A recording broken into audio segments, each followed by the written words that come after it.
terms of his fundamentals, his technique, his execution of a game plan. As we talked about, we would visit with him many times prior to fights. And it was such an emotional build-up, and Marcus talked about delivering on a prophecy. But right now the focus is right there between the ropes as he lands a right hand against Avalos.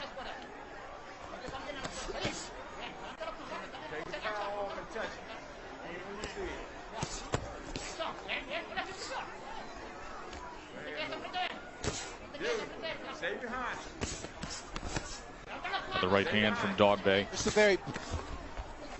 Just a patient Isaac Dobga right now. He's not in a rush. He's fighting 8 rounds. He's used to fighting 10 and 12 rounds, but just patient tonight, trying to get his feet under him and trying to see what those punches feel like with those small gloves on. 25 years old, and it already feels like a lifetime of experience in the ups and downs. At home is that a fighter's confidence is probably the most important asset you need as a fighter, because the confidence is what controls the brain. You know, I wonder where the confidence level lies for Isaac Dobga, you know, as he's fighting, you know, and as he continues to, you know, march forward and dominate, I think his confidence level will shoot up. But taking 2 beatings by Navarrete, that had to be hard to come back from. Bernardo, curious as to how that first round visit with new trainer Barry Hunter went. He was quite pleased. He said, hey, for a guy who's been off for a year, the rhythm was actually pretty good. And if he keeps operating behind the jab, I think we can get him out early.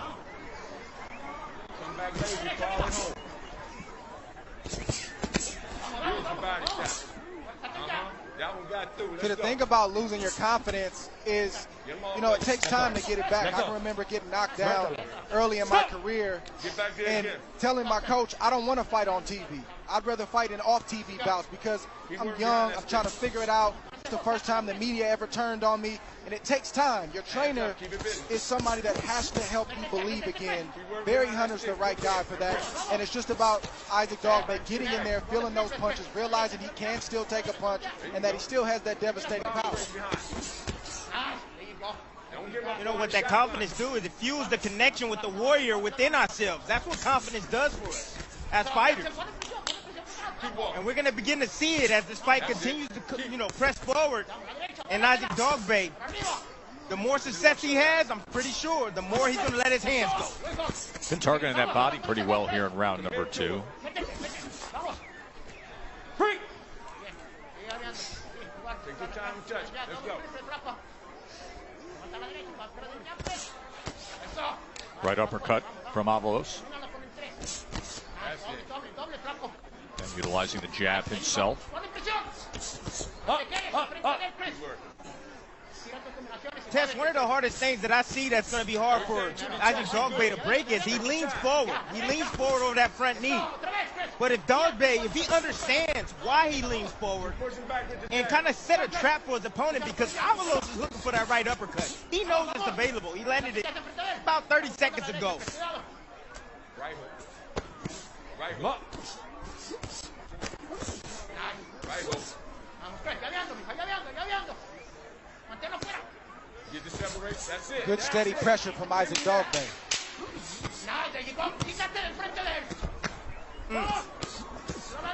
Yeah, but this is what the jab sets up. You know, you get your opponent used to, you know, seeing the jab, and then you come with a lead left hook, and that's what Isaac Dobga does right here. Comes with a lead left hook. But one thing I have to mention, you do not want to be throwing a hook straight from the middle. Maybe jab and hook. You know, blind your man. Give him something to look at, to anticipate, and then come around with the hook in front. He's lucky a right hand wasn't thrown at that moment. Dobga in tonight with the former 122-pound, 126-pound world title challenger Chris Avalos. In 2017, he went after a featherweight belt and lost to Leo Santa Cruz. In 2015, it was Carl Frampton who bested him at junior featherweight. And in 2015, he was in against Oscar Valdez, who we look forward to seeing, the undefeated Valdez in our main event. And he was KO'd back in Vegas as well. Chris Avalos told us yesterday in the fighter meeting that he wanted to outbox Isaac Dobga. He doesn't have success outboxing. He's had the most success in these first 2 rounds when he attacks Isaac Dobga, especially a fighter in Dobga who's coming off of a knockout loss. So I just think Chris Avalos needs to be himself, just like he did right there. Trust his ability and go for it, you know, and let the chips fall where they may. Boy, you took the words right out of my mouth. I was thinking the same thing, Dre.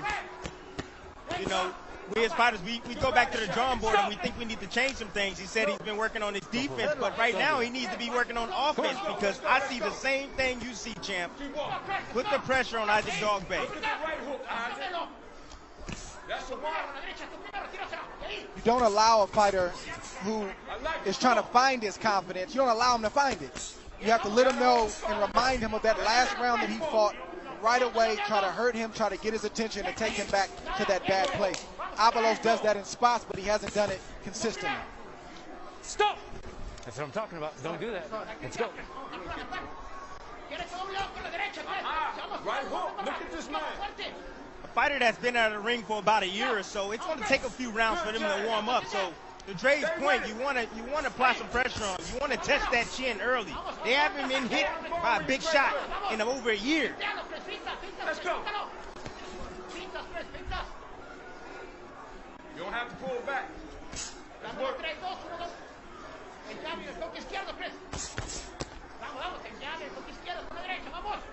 Around the fourth round, we're going to see Isaac Dogba. He's going to probably start getting in his rhythm around the fourth round because usually that's how long it takes for you to get your sea legs back.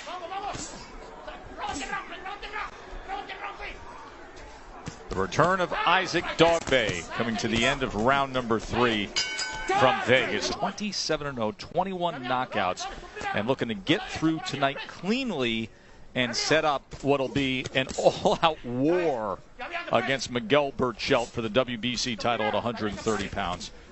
Two guys from Hermosillo, Mexico, who, when they're out doing road work, they bump into each other. They see each other out to eat. The guys who have great appreciation and a friendship, but they only know one way, and when they get into the ring, it will be fireworks. But right now, Valdez has to get through Velez tonight. Round number 4 here of our opener with Dogba and Avalos. Bernardo.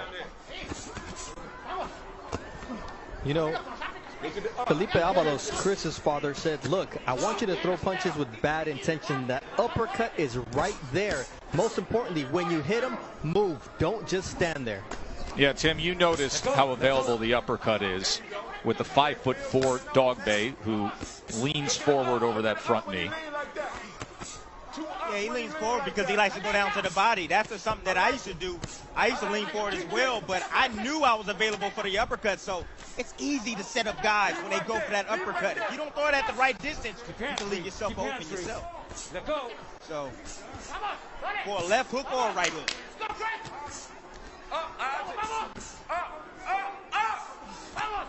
Let's go. Right hook is down now. Here you see once again Isaac Dogba having success when he attacks. When Chris Avalos goes backwards, he gets hit. He needs to go forward and let his hands go and push Isaac Dogba back. Hands free, hands free. You want that? Let's go. Work. No, up. Step to your right hand now. Step to your right hand. Out. Pull the trigger. I'm all for Chris Avalos and his team wanting him to use defense. He can still be aggressive offensively and be defensive-minded and responsible after he throws. But to just be exclusively defensive, it's going to allow Isaac Dogba to get confidence and start to open up, just like you saw right there. Having success to the body again, and then comes over the top with a right hand. Two right hands, And there's another right hand, Timmy.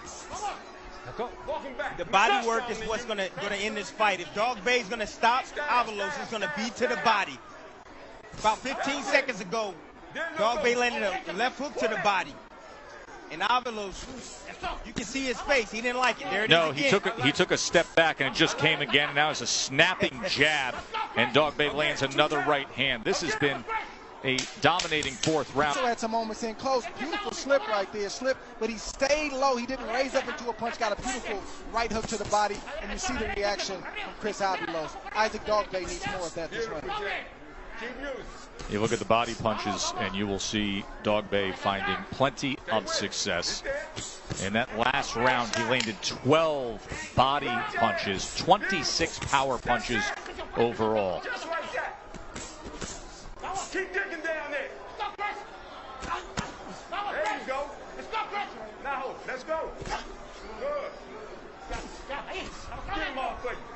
Right now, I would tell my fighter, Isaac Dobga, if I was in his corner, walk him down. Walk down Avanlo. Test him, beat him down to the body. Because I can see him wilting away slowly. Stop! Get your head up. You okay? Yeah. All right. Look it all. Damn.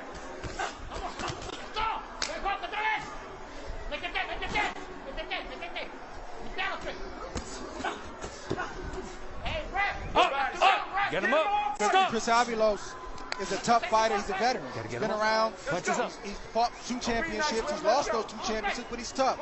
The way you slow a fighter like Avanlo down is to continue to hit him to the body, like we're calling for, and like the corner of Dobga is calling for. That's the intimate combat right there, where you can feel the sweat of the opponent. You can hear him breathing, but you're willing to stay in that place to get the right shot in and inflict the right amount of damage.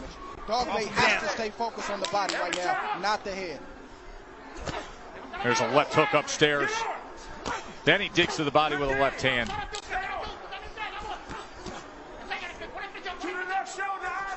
Every time he does that, Joe, he gets a reaction from Avanlo. So that tells me I need to stay there.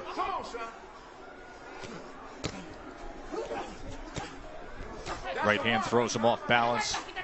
Dobga steps to him, looks for that left hook to the body again. Stop! Time! Over there. Come here. 1 point, low blow. 1 point, low blow. 1 point, low blow. Knock it off. Go hit him low. Point deduction here in round 5 against Dobga. Yeah, I don't think I saw the first warning. I don't remember the first warning. We got one again. There you go. Got warned 1 time. Now change the speed, Isaac. Take it back to the average. Change the speed. There you go.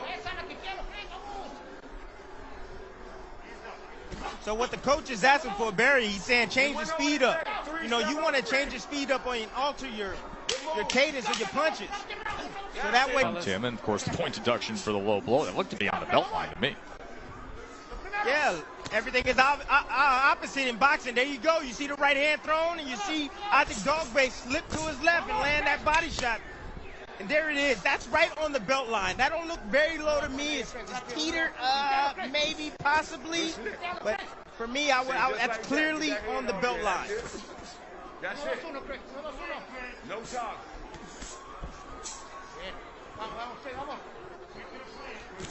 Good damn. Double the jab, then send the right hand. Dobga right now has abandoned his jab. That's the reason why he can't get close to Avanlo. If he uses his jab, he'll be able to get in position to be able to land those hard body shots. Head off the line.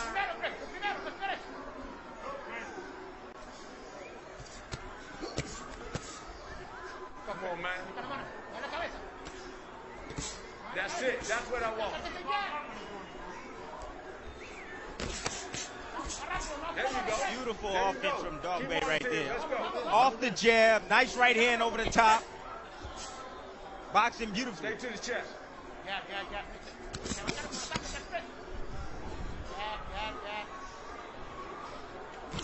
That's it. Lock your defense in when you get there.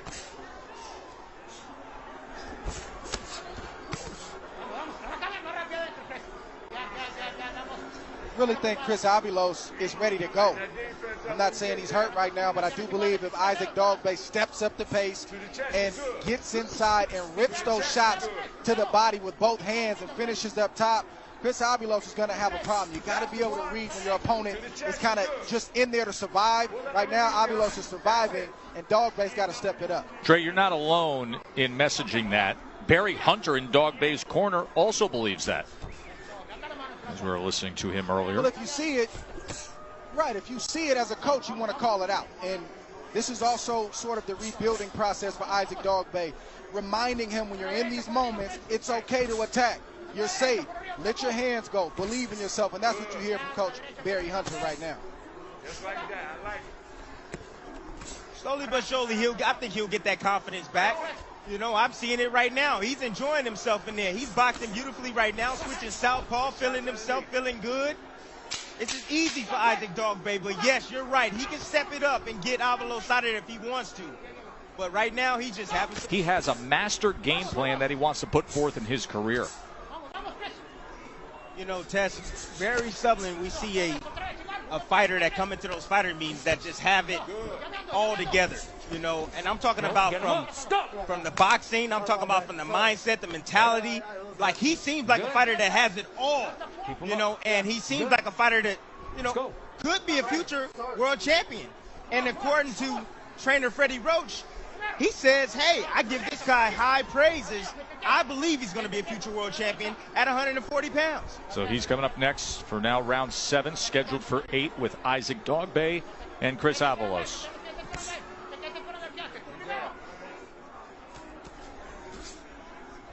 See, for me, I'm not in a rush right now for Isaac Dobga. I like what he's doing. He's working on his skill set. You know, he's showing some things that he's been working on. You know, he has to trust in this skill set. So that's what he's doing right now. You know, not getting hit, not taking reckless, you know, easy shots, not giving easy shots away, taking his time and trying to break down Avalos the right way. And Tim, I like the rounds for Isaac Dobga too, and you know it's not a bad thing for him, but yeah, a knockout for him is going to do more for his psyche than a decision win. And you hear Coach Berry calling for it. I'm calling for it because it's there. You see the body language of Avalos, and it's not that he's quit or given up, but he's kind of taking things down a gear, and he's just, you know, accepting the fact that Dobga is going to win this fight, and he just wants to survive. When a guy wants to survive, you got to step up the pace and let him know that that's not going to happen tonight. He let Avalos off the hook about a round ago. Avalos is still in this fight right now, and he's gaining more momentum right now as we speak.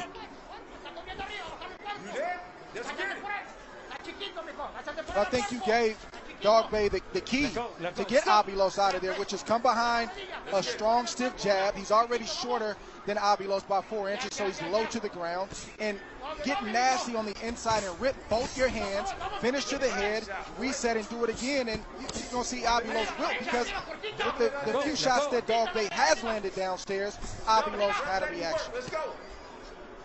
Double it up. Let go. Hands free. Don't relax. In front. Don't relax. You see right there where you saw Isaac Dobga pull up? As soon as he pulled up, he got hit with a shot. See, you have to stay compact and stay in a good defensive position so that way it doesn't happen. Any time you give up and give a little space, you're leaving yourself open for offense from your opponent. For candidate back home in Accra, Ghana against Cesar Juarez, and then he comes to Philly in a fight on ESPN. He shocks all of us with his bravado and his charm, and then what he did in the ring against Jesse Magdaleno and winning the title in Philly, and got up off the canvas to do so. Has the back-to-back fights with Navarrete, the second of which in the rematch, Navarrete takes his title, and then in the rematch, the utter beatdown, and now all that time away from May of 2019 to now going through trainers, coming together with Barry Hunter, and this the comeback fight in his career. 8th and final round here against Avalos. He's been in complete control. Dobga has. Good try. Keep chopping him. Look out, stab. You can see Isaac Dobga raising the tempo, set up the pace, trying to be a little bit more consistent with his shots, trying to take out Avalos. There's the right uppercut from Dobga. Wide sweeping right hand, short left hook on the inside. Goes back to the body. Avalos backs up for a moment before he comes forward and clinches. Gotta show me something. And you hear Russell Moore saying, show me something. Tessie came forward and clinched, and then what did Dobga do? He gave him his hands. You can't allow your hands to be taken by your opponent. Bring your hands inside and close to you, the closer he gets to you, so that way he can't grab your arms. Jab and step right. You hear Coach Berry telling Dobga, get him off you, get him off you. In other words, don't let him rest, don't let him recover on the inside like you're saying, Tim. Push him off of you and keep pressing the issue in hopes that they can get a stoppage here in this 8th round. Lead left hook. Grip now. Downstairs. Take it. Final minute. Let's see if he can close the show here. Take them underneath. Let's go. Turn it up. Spin it all, Riley. Spin it all. Let's go. Hunter calling for the offensive attack. 3-punch combination from Dobga. Now corners him, sweeping right hand, and that'll end it. Isaac Dogbay's return comes with an 8th round TKO victory.